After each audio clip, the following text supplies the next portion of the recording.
างเป็นเสือหักเอ่ยก็ปื้อปีเลยมือเยาพอสู้สางใจเด้คือคือภาพนอนสาวเมืองไกลก้อยกา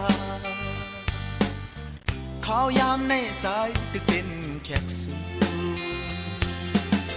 มองไปอยู่เลคิงปีได้มากำสวงปีขี้เงาเอาเธอเรียกนาตั้งหักหาเฮอขึ้นไว้มันแกนน้องอย่าปันคอนไว้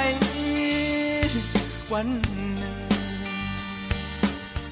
สายอ่านมาเฮ็ดเจ้าเพื่อนอนสู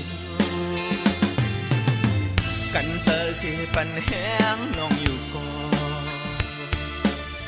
เนื้ออุบอ่อนน้ำตาย้อยซึมทิ้งเมื่อยามตีคืนบอกมือก่อนในเหมือนก้อนลีลงมาหอยจับตินใจไว้จุกดำยานัดโดนนักเจออ่อนปี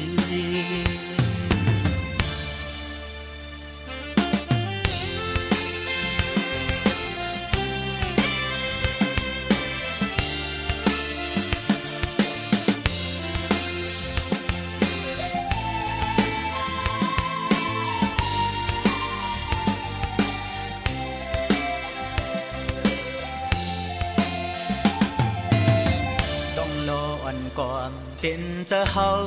เลสูขันจำหูอึดเสียงห้องไห้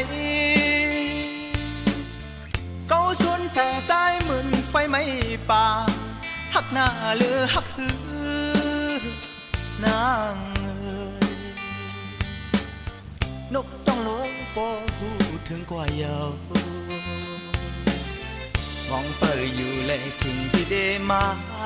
กำสวปีขี้เงาเอาเธอเรียกนา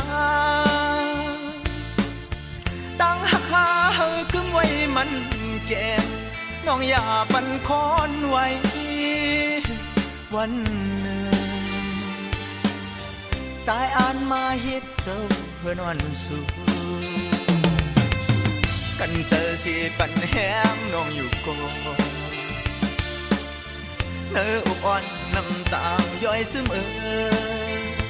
ยิ่งเมื่อยามตีคืนบอกมือกว่าไหน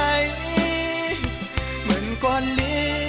ลงมาห้อยจับตินใจไว้ยุกดำยานักโดนักจน